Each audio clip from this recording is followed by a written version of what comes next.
My name is Ben Andersen. I live in Idaho in the United States of America. I have a dairy here called Andersen Dairy. We milk 1,600 cows. Over 90% of them are crossbred cows. I still have a small percentage of Holsteins and Jerseys. I began crossbreeding about 8 years ago and began with Jersey crosses, just kind of playing with it, exploring how it would work. And as I got into milking the Jersey cross cows, I was curious as to what direction I should take for the future. When I saw an article in a dairy magazine which talked about the dairies in California that were using Viking Red and Montbéliards, and decided to take a trip to California and liked what I saw, and decided I was going to use the Viking Red with the Jersey. About a year later, I went back to California and decided to use some Montbéliard, and over the course of time I've actually decided to discontinue the Jersey and use Montbéliard, Viking Red, and Holstein as the three breeds in my crossing program. The reason for going to the Montbéliard and the Viking Red and the Holstein was just to get, I felt like I got a little more hardier cow, a cow that could stand up to my conditions. We do have some winters that are cold and windy, and I have open pens here that without any cover, and I needed a cow that could really withstand the climates. We are now in the process of building freestalls to house the cows in, but I still feel like that cross will really handle the freestall environment well, and it's the cross that I prefer and that I'm going to continue with for the future. These are our Heifers. This pen of Heifers, they're about 7-8 months old. My Heifers are after birth they're raised off-site by a custom calf raiser, and come back to me at about 350 pounds, and then we take them on up to calving from there. I think with the crossbred calves, really it's nice after calves are born. It's nice that you see them get up fairly quickly after birth, and typically if you don't get them out of the pen fairly quick, they'll go to try to nursing the dam. A lot of vigor in the calves. Very few problems with the Heifers. They're pretty trouble free, especially from weaning on up when I take care of them. Another comment on the crossbreds, on the ProCross. I felt like their tolerance to the weather has been very good.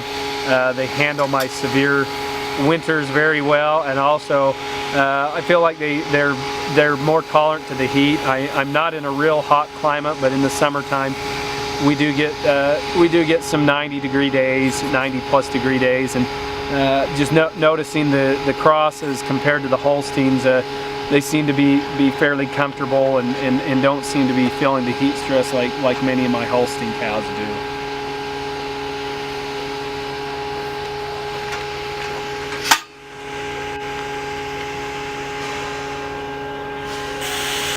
These are the heifer facilities at our operation. My newborns are raised off-site at a custom heifer grower until they're about 350 pounds, and then they come back here and are raised until calving.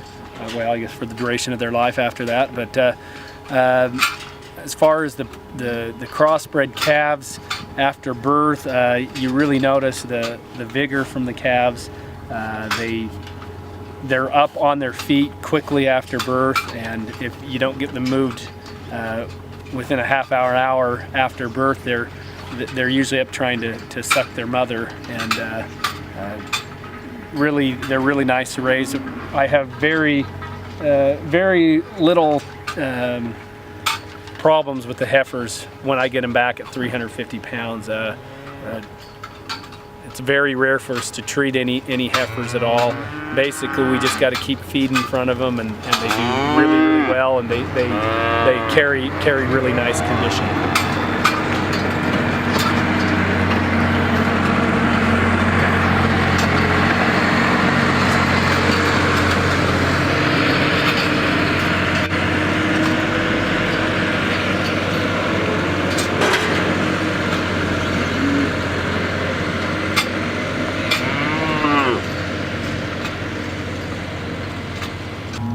One of the first benefits I saw with crossbreeding was in the calving and transition of fresh cows. When I was a pure Holstein herd, we ran about a 9 to 10% stillbirth rate, and immediately as we began to crossbreed, I saw that number cut in half. We now run about 4 to 5% stillbirths. Our cows are just housed in an open pen here. We do not move them at calving. They just calve freely on their own out here. We do very little assisting, and the cows just transition very easily. They do move down to the next pen, to a fresh cow pen, where they stay for a week to 2 weeks. We have very few transition problems. Displaced abomasums are pretty much non-existent, and very little metritis.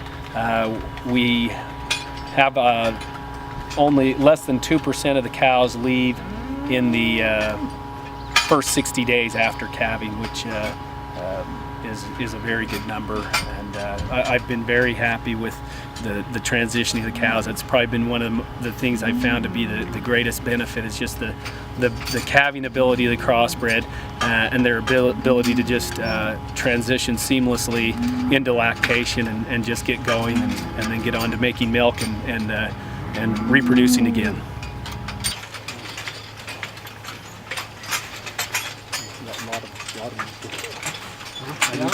I knew Big Deal. In fact, next week I better have Greg take a load back. I didn't make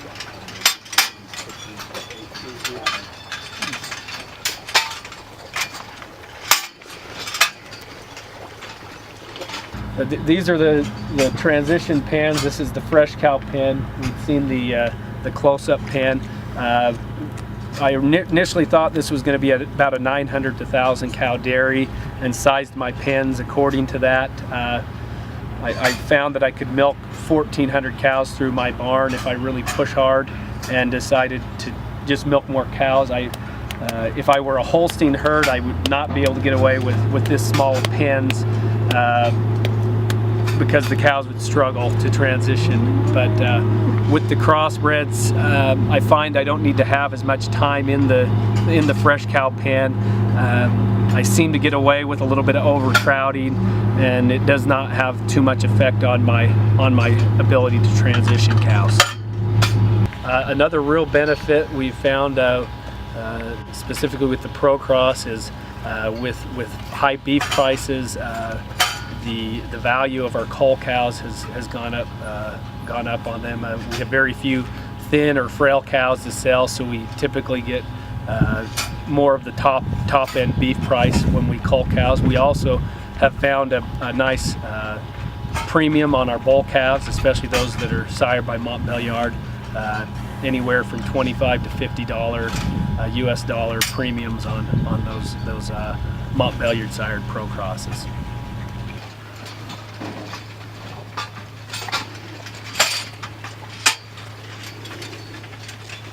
This is a pen of 400 heifers. They're all pregnant. Those with the blue ear tags are actually carrying Holstein embryos. At our other dairy, about 50 miles away, we have a 600 cow dairy where we do have some purebred Holsteins, some that are with very high genomic numbers, and we're doing a large amount of embryo transfer and IVF. We have several cows being IVF'd in Wisconsin, and then the eggs are being shipped here and put into the crossbred heifers. So that's kind of a secondary income stream for our operation and marketing genetics. But we feel like for our commercial operation that the crossbreeding is the best route for us to go to get the results that we want. This pen here houses my older cows. I still have a few of my pure Holsteins in here, and then I have a large number of my first crosses with Petersland, or with Viking Red and Montbéliard. Some of the bulls I used early on, I used a lot of Petersland and B. Jurist, and I used Botans. I then later on used some O'Brolin, Gunnerstorp, and at Montbéliard I used a lot of Micmac and Masalino and Papayu, and then I used Redon for about 5 years and continue to use him as a bull that I mate with even today. So a lot of good old cows that have made over 100,000 pounds of lifetime milk. Many of those in this pen.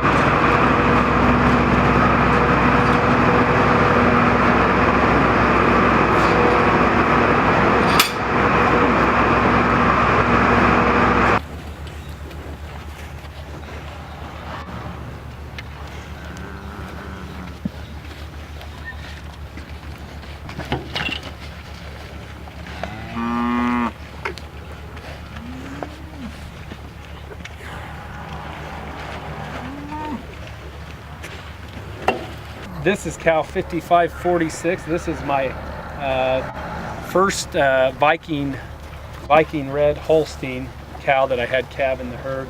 She was born December 24th, 2005. She is 6th lactation. For her first 5 lactations, it took one unit of semen each time. On her 5th lactation, it did take 2 services to get her pregnant. So she's been serviced 7 times for 6 lactations. She calved at 1 year 10 months, or no, 1 year 8 months, 2 years 9 months, 3 years 8 months, 4 years 7 months, 5 years 7 months. So she's very efficient reproductively. She is a cow that she's made over 100,000 lifetime milk with a over a 4% butter fat and 3.3% protein.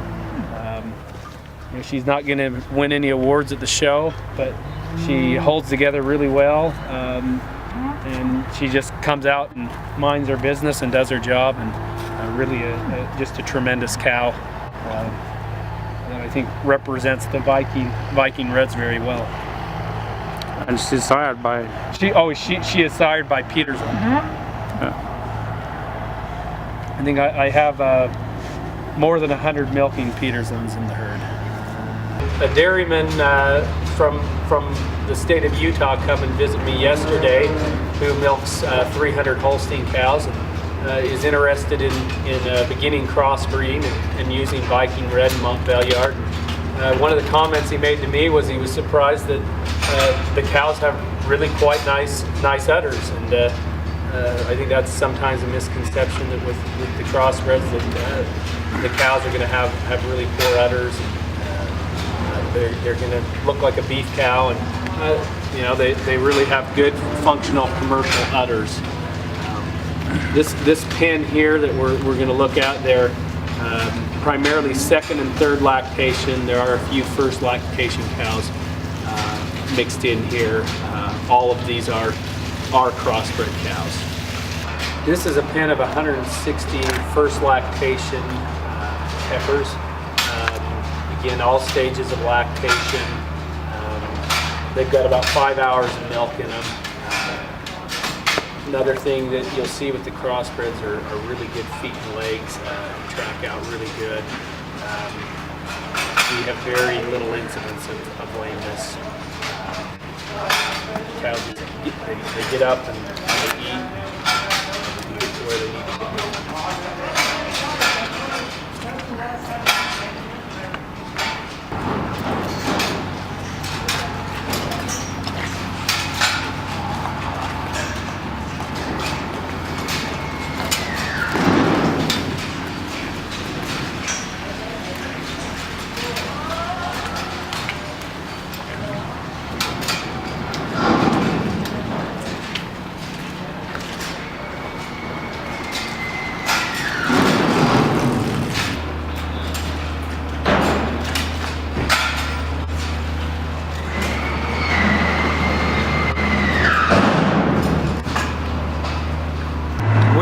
middle of our construction project.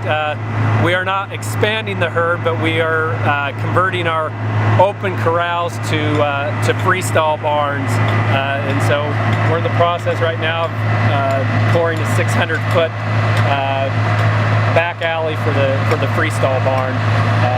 We've been working on this for about 4 months, and probably be a couple more months before we get the barns completed. Maybe you could tell us what this machine is. Okay. This machine is a Gameco concrete machine, and they're pouring a 600-foot long section here, and they can pour it in 3 to 4 hours with this machine.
With this construction, we had to make room for them to work on 2 pens at a time, so we had to empty 2 of our pens out. And so I built a manger here, put in headlocks, and I'm combining my far off dry cows and my springing heifers in 1 pen, which has allowed me to free up a couple pens for construction. So at the current time I am overcrowding my pregnant heifers and my dry cows, but I now we're working towards the completion of our first freestyle barn. We should be able to house about 650 cows, and in this barn about 85% of the milking cows will be in freestalls. The fresh cows will continue to be in the open housing. I will have 1 pen of about 140 cows that will be in an open pen for cows that maybe struggle on their feet and legs in the freestalls or don't lay in the freestalls. We will have one open housing pen for that. So working on the roof now, and there will be indoors and curtains on the building when it's completed.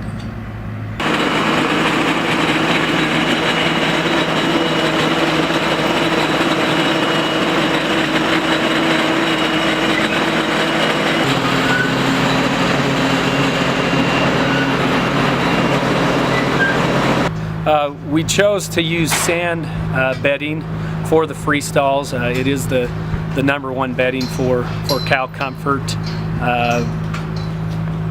These cows have been in the freestalls for less than a week.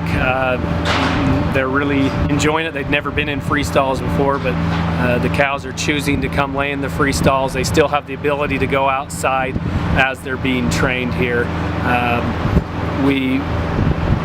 We really feel like we will be doing the cow the best service to give her the time to lay down and to make milk by choosing sand. And we also have the ability to handle the sand with our vacuum, and we're going to compost all of our manure solids. This is our Mensch vacuum. This we got this about 3 weeks ago. They're made in Michigan. This will vacuum all the manure out of the alleys. It will also vacuum up the sand and leaves a really nice clean finish. We then take the vacuum, actually goes out either onto the field, or most of the time it goes to our composting area where the slurry manure is put in between a berm, and it dries there through the winter into the spring, and then we compost through the summer months. we had the option of using sand or compost for bedding, but we decided that we preferred sand as a bedding source, and the compost, we're working to make a premium compost that we can we hope to be able to sell for $20 a ton, whereas we can buy sand for about $7 a ton. So to us it made the most sense to go ahead and use our compost in a manner in which we could sell and use the sand for bedding. This is the first of this type of vacuum in Idaho. It's self-propelled. It has the wings that will put the pressure against the curbs at all times and stays open. You don't have to stay even. You can actually move from side to side through the alleyway, and it will keep the pressure and make adjustments as you move through the alley.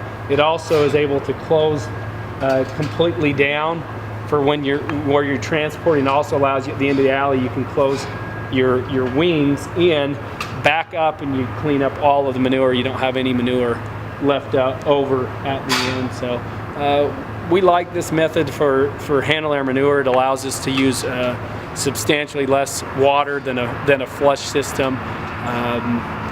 So that's the way we plan on handling our manure. We're not using any type of holding cells, just going to do it all into compost. And the price? Oh, the price for the vacuum, it's a 3,500 or 3,400 gallon tank, and it was $160,000 US dollars.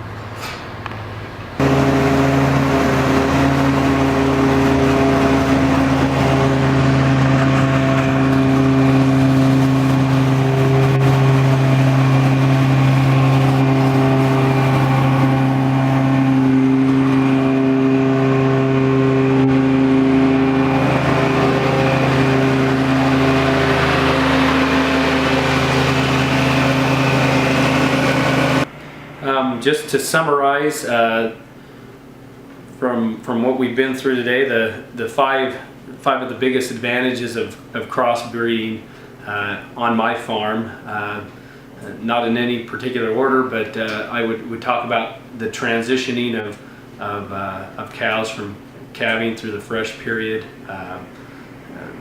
Transition is just pretty seamless. Cows calve very easily, without issue.